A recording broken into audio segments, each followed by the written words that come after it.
Hello and welcome to Homer for Saturday, October 25th, 2025.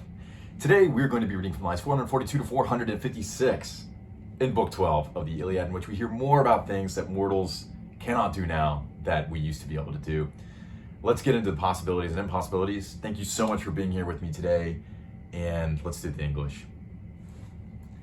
So spake he, urging them on, and they all heard with their ears, and rushed straight upon the wall in one mass, and with sharp spears in their hands mounted upon the pinnance.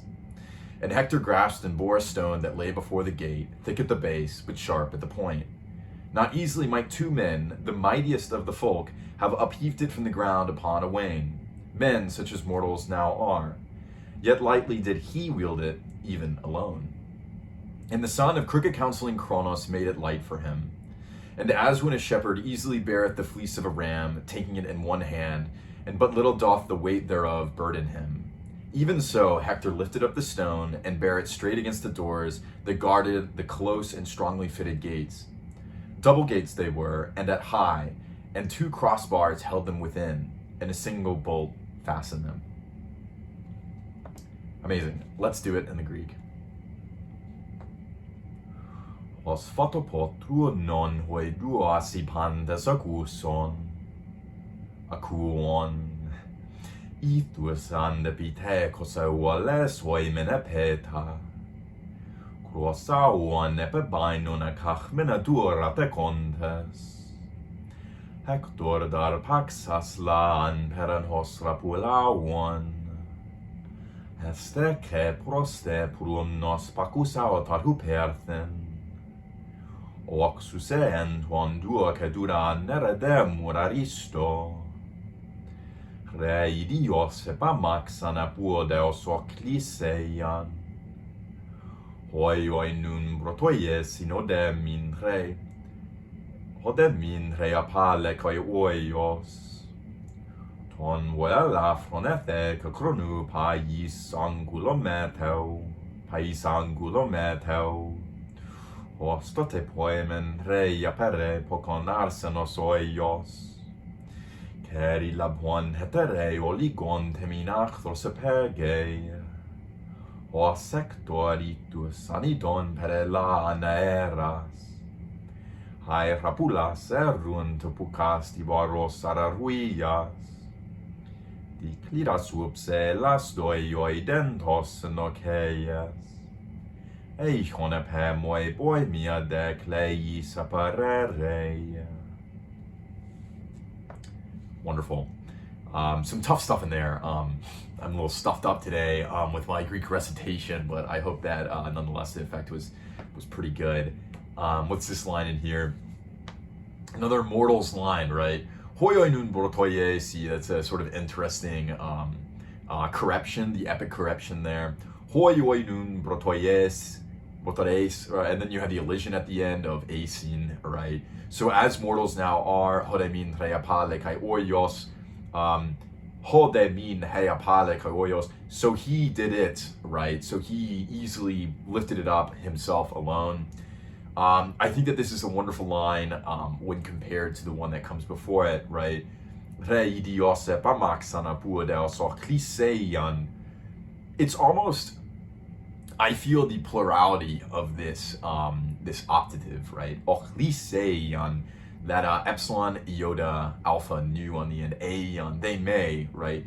Rei dios, easily would they, grab it up, apudeos, out of the road, right? Out of the area. So would the best of the folk, so that was translated, the mightiest of the folk by the translation. But in the Greek, that's aristodemu, right?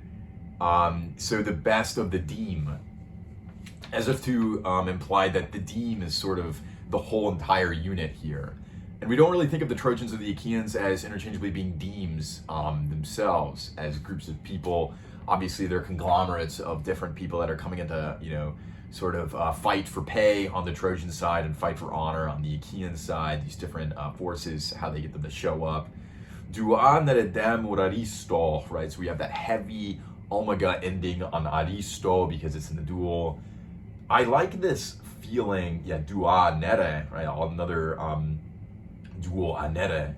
I love the fact that there's so much elision in here. So dua neredemu epamaksan apuodeos. That's 3 right there. And then of course we had esodemin, right? We had that same one that was just mentioned. There's such economy of language in Homer that one cannot help but think that this was an intentionality, and there's so much potential for expression of this thing that we've already heard before, which is, mortals can't pick this up. We have it recur again here in the passage, but now it's not just another hero. This is Hector himself, and Hector himself can lift a very, very heavy boulder. I think when we think of the best of the people, we don't really think of the biggest. We think of, the most well-rounded, the first citizen, the Periclean style, if you read the Thucydidean Chronicle. Here it seems that the first of the citizens is the one that's able to pick up the rock. But at the same time, that's in a comparison to 2 of the first of the citizens of the people that exist today.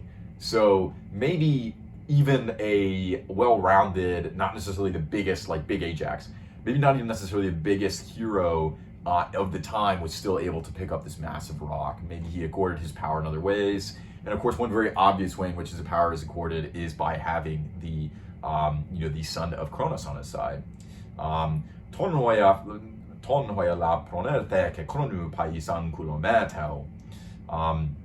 Sort of a rhyme there with ankulometal and damugaristo, I feel. Just in a variety of ways. You have the ending there. This line was actually rejected by a few editors. So first of all, ton woi, so you have the digamma there. So did did Zeus give him this? Why did they reject it? Why is Zeus giving him the power? Perhaps it's a problem. But the point is that it's important to have a justification here when you're talking about what the mortals can do today versus what they used to be able to do if they were heroes. I feel like this is a very important distinction. The last thing I want to mention is that, once again, in this overarching theme I find interesting in the Iliad of technology, we have the description of the door. The 2 crossbars held them within and a single bolt fastened them. I cannot help but hear a parallel between the 2 men that are the best of their team that have a single crossbar that fastens them. Of course, maybe that's the image and the idea of our Hector, boulder lifting Hector here.